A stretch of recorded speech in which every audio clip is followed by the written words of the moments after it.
Ave María Purísima, sin pecado concebida. Estamos comenzando la Semana Santa, la semana más importante del año para todo cristiano. Nuestra mirada se orienta al Calvario, a la pasión del Señor. Por supuesto, con toda la fe y la esperanza en la resurrección. Pero nos conmueve ver al Hijo de Dios muerto en la cruz, desangrándose. La mirada muy humana también se queda pensando, ¿algo salió mal? Como tantas veces algunas cosas nos salen mal en la vida, el Señor tan bueno, tan bondadoso, alguna cosa le falló, los hombres no le respondieron y terminó de esta manera. Ciertamente que los hombres usaron mal la libertad y con sus pecados nosotros todos lo crucificamos. Pero esto no se le escapaba a Dios. Es importante, es clave, es fundamental que entendamos que todo estaba previsto. El Señor lo conocía, lo sabía, lo preparó. Como va a decir después San Pablo, todo sucede para bien de los que aman a Dios.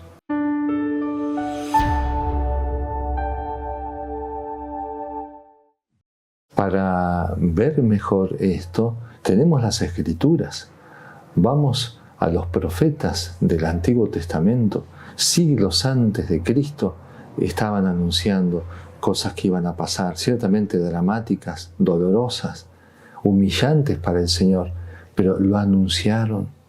El Padre había enviado a sus profetas para que anunciaran lo que pasaría con el Hijo.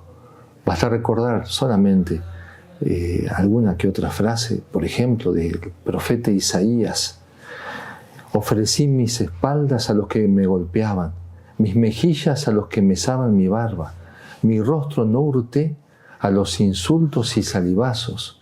Parece pintar lo que pasa en los ultrajes que sufre el Señor, tanto de parte de los soldados romanos como de parte de los soldados, la guardia del templo judío. Dice también Isaías más adelante, y con todo eran nuestras dolencias las que Él llevaba y nuestros dolores los que soportaba. Nosotros le tuvimos por azotado, herido de Dios y humillado. Él ha sido herido por nuestras rebeldías, molido por nuestras culpas. Él soportó el castigo que nos trae la paz y con sus heridas hemos sido curados.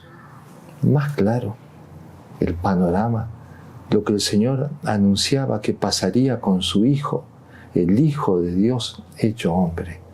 Todos nosotros podemos tener esperanza de salvación porque Él nos amó tanto que murió por nosotros. En sus llagas hemos sido así sanados, curados.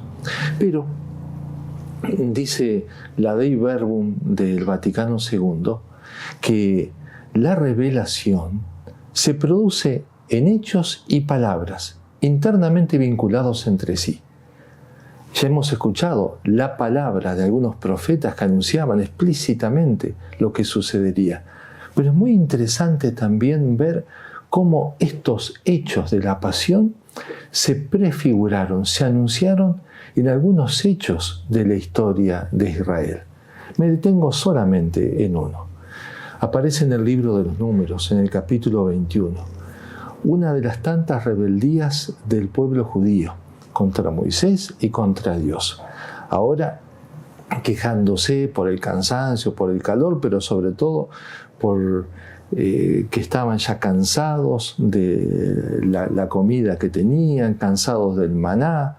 El pueblo se impacientó por el camino, dice el texto, y habló el pueblo contra Dios y contra Moisés.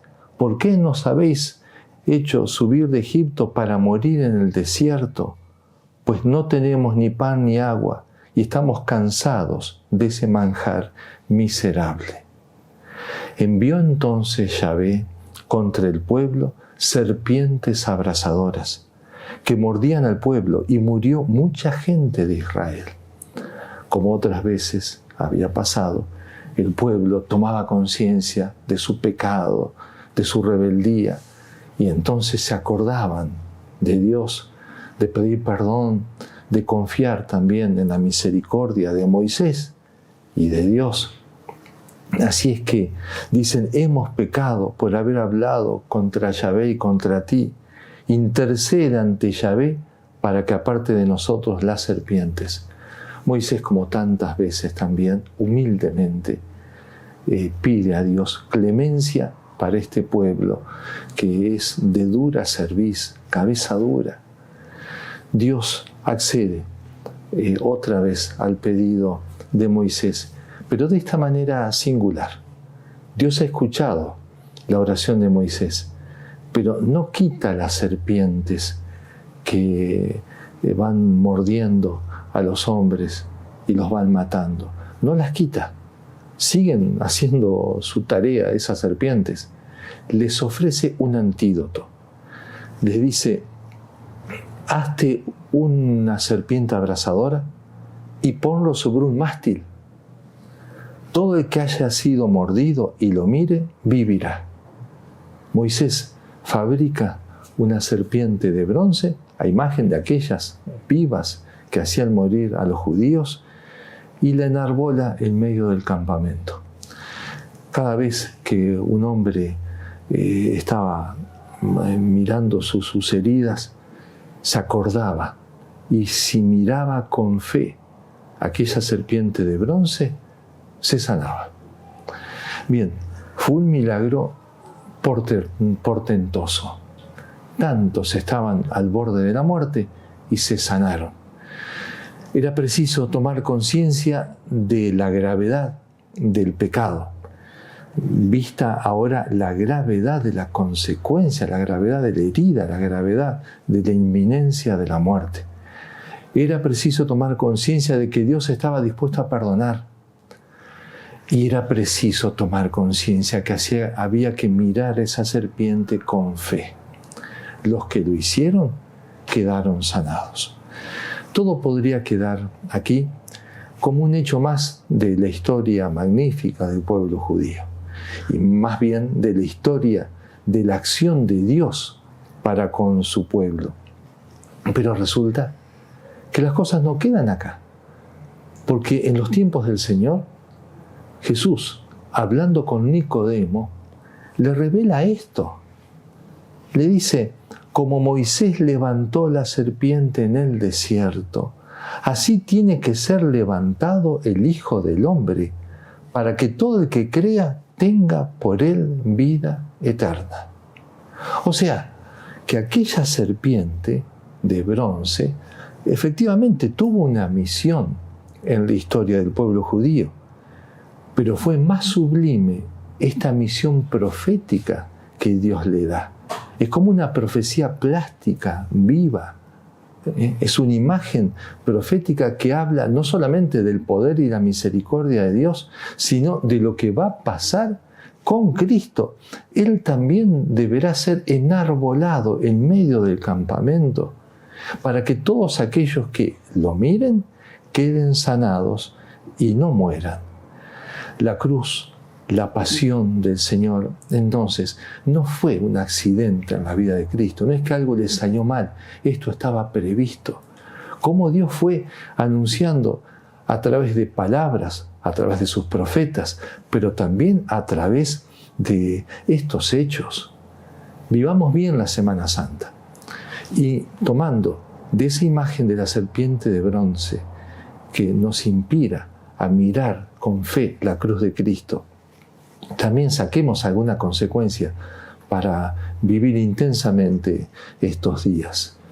Como los judíos picados por las serpientes abrasadoras, miraban sus heridas, las manos se hinchaban, se afiebraban, venían calambres, dolores muy intensos y un terror de muerte. En ese momento se tenían que acordar y hacer un acto de fe. Dios me va a perdonar y me va a sanar si miro esa serpiente de bronce. Nosotros tenemos que hacer lo mismo y de una manera más sublime todavía. Cada uno de nosotros es consciente de su pecado. Estamos muy heridos, pero por el pecado que nosotros cometimos. Hay mucho veneno en nuestras vidas y mucha cercanía de la muerte. En estos momentos, en vez de quedarme mirando el desastre que soy, que intento tantas veces y no logro dominar tal o cual tentación, y quedarme echándome la culpa a mí mismo o a los demás, Dios quiere que mire hacia arriba, que mire hacia el centro del campamento, que mire a la cruz de Cristo.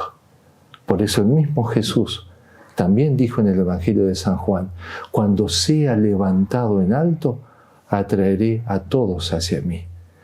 La presencia de Cristo en la cruz me atrae, me atrapa, me está mostrando cuánto me ama, cuánto está dispuesto a hacer por mí. Él ya está pagando, está derramando esa sangre por mí, pero hace falta este detalle, pero fundamental, clave. Yo tengo que mirar y yo tengo que creer que me quiere salvar, que me ama y que puedo confiar en su misericordia.